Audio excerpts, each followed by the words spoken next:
जय हिंद। स्वागत करता हूं आपका अपने YouTube चैनल पर। दोस्तों, आप कैसे हैं? आशा करता हूं कि ठीक होंगे। दोस्तों, आज इस वीडियो में हम आपको संसद के बारे में पढ़ाएंगे। संसद क्या होती है? संसद जहां पर हमारे देश की जो भी काम होती है हमारे देश में, उस काम को चलाने के लिए जो नियम कानून कायदा कानून बनता है वो संसद में ही बनता है। तो आज हम संसद के बारे में पढ़ाएंगे। तो देखिए, संसद शब्द कहाँ से लिया गया है।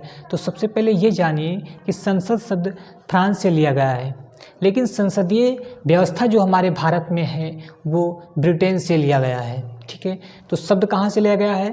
फ्रांस से लिया गया है, लेकिन संसदीय व्यवस्था कहाँ से लिया गया है? ब्रिटेन से लिया गया है। ध्यान रखिए कि संसद जो है हमारा नए संसद, अगर पुराने संसद की बात करें, पुराने संसद लुटियंस बेकर ने बनाया था, लेकिन जो नई संसद है वो बिमल पटेल ने बनवाया है। जो नई संसद अभी बना है वो किसने बनाया है? तो बिमल पटेल ने बनाया है। ठीक है, संसद क्या होती है? संसद के 3 भाग होते हैं, 3 अंग होते हैं। संसद के 3 अंग होते हैं। कौन कौन? लोकसभा, राज्यसभा, राष्ट्रपति। ठीक, तो संसद किस आर्टिकल में आती है? तो आर्टिकल 79 में आती है। संविधान में लिखा है आर्टिकल 79 में संसद के बारे में व्याख्या की गई है। लेकिन राज्यसभा किस अनुच्छेद में आती है? राज्यसभा आर्टिकल 80 में आती है, लोकसभा 81 में आता है और राष्ट्रपति 52 में आता है। ठीक, तो राज्यसभा अनुच्छेद 80, लोकसभा अनुच्छेद 81, राष्ट्रपति अनुच्छेद 52, संसद अनुच्छेद 79 में है। राज्यसभा को उच्च सदन भी कहते हैं, लोकसभा को निम्न सदन कहते हैं। राष्ट्रपति को मैं स्पेशल क्लास दूंगा, राष्ट्रपति का अलग से। तो अभी हम डिटेल इस वीडियो में सिर्फ ये चर्चा करेंगे लोकसभा और राज्यसभा के बारे में। ठीक है, अगर हम राज्यसभा की बात करें तो राज्यसभा की गठन कब हुई? तो राज्यसभा की गठन 3 अप्रैल 1952 को हुई। इसकी प्रथम बैठक कब हुई? 13 मई 1952 को हुई। लेकिन अब ये देखिए कि राज्यसभा के पहले नाम क्या था? वो तो नाम पहले, अब तो चेंज हुआ, 1954 में चेंज हुआ, लेकिन इसका पहले क्या नाम था? राज्य परिषद नाम था। राज्यसभा का पूर्व नाम क्या था? राज्य परिषद। लेकिन चेंज कब हुआ, मतलब बदला कब गया? तो 23 मई 1954 को बदला गया। इसका नामकरण कब बदला गया? नामकरण कब किया गया? पूर्व नाम राज्य परिषद और नामकरण कब? 23 मई 1954 को क्या नाम रखा गया? राज्यसभा। क्या नाम रखा गया? राज्यसभा रखा गया। ठीक है, लेकिन वही लोकसभा की बात करें, लोकसभा का 17 अप्रैल 1952 को गठन होता है। इसकी प्रथम बैठक 13 मई 1952 को, जब ये इसका बैठक हुआ राज्यसभा का, तो लोकसभा का बैठक साथ ही में हुआ। ठीक है, मूल संविधान में इसकी सीटों की संख्या कितनी थी? तो लोकसभा में सीटों की संख्या 500 थी। ठीक है, लोकसभा में कितनी थी? 500 थी मूल संविधान में। और इसमें कितनी थी? तो इसमें मूल संविधान में कितना सीटों की संख्या कितनी थी? तो मूल संविधान में 250 ही थी, 250 ही थी। ठीक है, मूल संविधान, लोकसभा सीटों की संख्या 500, लेकिन 7वां संविधान संशोधन अधिनियम 1956 में 500 से बढ़कर 525 हो गई। ठीक, 31वां संविधान संशोधन अधिनियम 1973 में 525 से 545 हो गई। गोवा दमन द्वीप अधिनियम 1987 में 545 से 552 हो गई। ये हुई सीटों की संख्या। ठीक है, अभी मैं इस लोकसभा और राज्यसभा जो सीट हैं उसकी डिटेल उसके बारे में डिटेल जानेंगे। तो इसका स्क्रीनशॉट लीजिए, फिर आगे बताते हैं। चलिए अब देखते हैं राज्यसभा लोकसभा सीटों की संख्या। अगर देखते हैं तो राज्यसभा सीटों की संख्या, अधिकतम सीटें कितनी हैं? तो 250 हैं, जिसमें से 238 राज्य केंद्र शासित प्रदेश से हैं, जबकि 12 लोग नॉमिनेटिव किए जाते हैं, यानी मनोनीत किए जाते हैं राष्ट्रपति के द्वारा। कितने लोग? 12 लोग। अच्छा, किन किन क्षेत्रों से मनोनीत किए जाते हैं? तो 4 क्षेत्रों से मनोनीत किए जाते हैं। पहला, कला, विज्ञान, समाज सेवा, साहित्य। इन 4 क्षेत्रों से राज्यसभा में राष्ट्रपति के द्वारा 12 लोग मनोनीत किए जाते हैं। ठीक है, लेकिन 238 राज्य और केंद्र शासित प्रदेशों में सीटें हैं। ये है अधिकतम सीट। लेकिन जो वर्तमान में सीटें हैं जिस पे चुना जाता है, चुनाव होता है, देखिए 245 सीट हैं वर्तमान में। कितने? 245 सीट हैं, जबकि 233 राज्य तथा केंद्र शासित प्रदेश से हैं।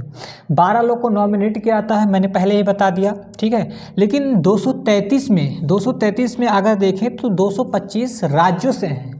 ठीक है। 233 सीटों में 225 राज्यों से हैं, जबकि 8 केंद्र शासित प्रदेश से हैं, ठीक है। ये हुई अधिकतम सीट राज्यसभा की। अगर लोकसभा की बात करें तो लोकसभा की अधिकतम सीटें 552 हैं, ठीक है। कितनी सीटें हैं? 552 है। मैंने पहले ही बता दिया कि मूल संविधान में कितनी सीटों थी, कितनी सीटों की संख्या कितनी थी, कमेंट में बताइएगा, ठीक है। आप बताइए।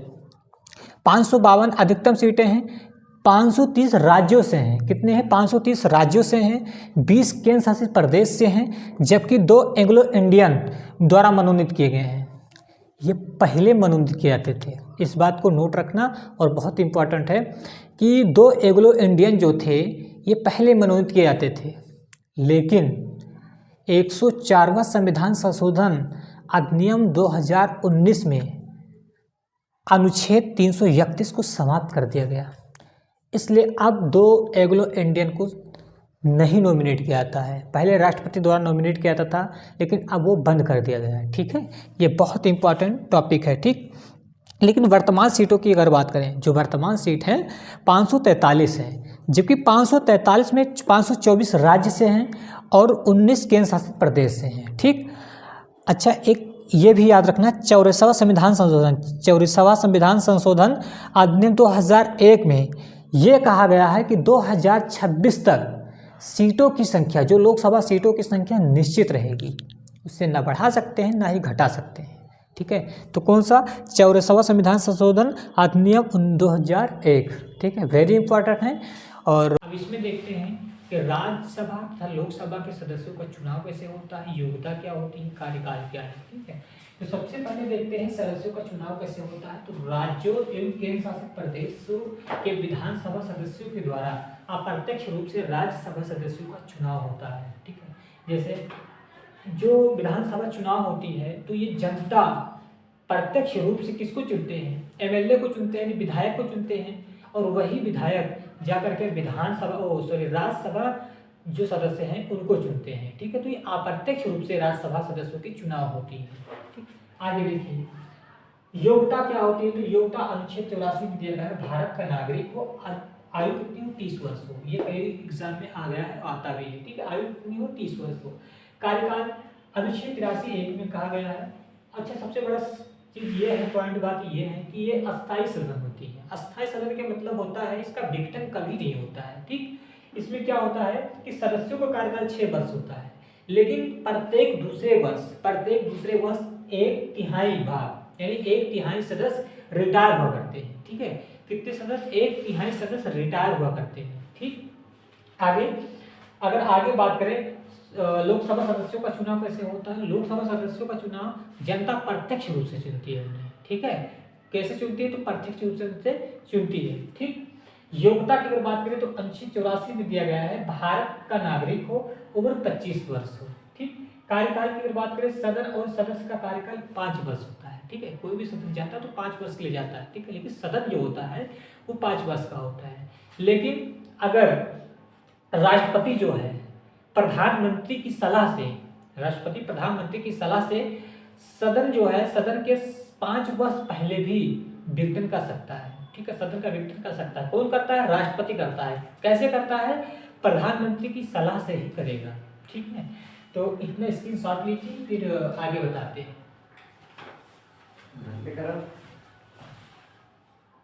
चलिए अब देखते हैं, राज्यसभा के सभापति कौन है? जगदीप धनखड़ है, ठीक। उपसभापति कौन है? हरिवंश नारायण सिंह। प्रथम सभापति डॉक्टर एस राधाकृष्ण, क्योंकि ये भारत के प्रथम उपराष्ट्रपति थे, ठीक है। आर्टिकल 64 कहता है उपराष्ट्रपति राज्यसभा का पदेन अध्यक्ष होता है, ठीक। लेकिन आर्टिकल 89 कहता है उपराष्ट्रपति राज्यसभा का सभापति होता है, ठीक। वेतन इनका क्या होता है? तो 4 लाख रुपये पर मंथ होता है। आर्टिकल 97, ठीक है। आर्टिकल 97 कहता है 4 लाख रुपये पर मंथ भारत के संचित निधि से दिया जाएगा, ठीक। अब यहाँ पर लोकसभा की बात करें तो लोकसभा के अध्यक्ष कौन है? ओम बिरला है वर्तमान में, ठीक। उपाध्यक्ष कौन है? तो ध्यान रखना 2019 के बाद में लोकसभा का 23 जून 2019 के बाद में लोकसभा का उपाध्यक्ष कोई नहीं बना है, ठीक। प्रथम अध्यक्ष कौन थे? जीबी मावलंकर थे। कौन थे? जीबी मावलंकर, ठीक। उपाध्यक्ष कौन थे? एम ए अय्यर थे। उपाध्यक्ष कौन थे? एम ए अय्यर थे। ये प्रोटेम स्पीकर एक पद है, प्रोटेम स्पीकर। प्रोटेम स्पीकर क्या होती है? तो प्रोटेम स्पीकर जो होती है, भारत के जो नए लोकसभा सदस्य होते हैं, जो भारत के जो नए लोकसभा सदस्य होते हैं, उनको शपथ दिलाने के लिए प्रोटेम स्पीकर को नियुक्त करते हैं। कौन करता है? राष्ट्रपति करते हैं। ठीक है। अच्छा, अब देखो, जो लोकसभा के नए सदस्य होते हैं, लोकसभा के जो नए सदस्य होते हैं, यही लोग अपने सदस्य में से किसी एक को चुनते हैं, उन्हें अध्यक्ष बनाते हैं। तो सोचो, जो अध्यक्ष होता है वो खुद ही एक सदस्य होता है। तो उन सब को नियुक्ति दिलाने के लिए, शपथ दिलाने के लिए किसी को तो नियुक्त किया जाएगा। तो जिसे नियुक्त किया जाता है लोकसभा सदस्यों को शपथ दिलाने के लिए, उसे ही प्रोटेम स्पीकर कहते हैं। ठीक है, इसके स्क्रीनशॉट लीजिए।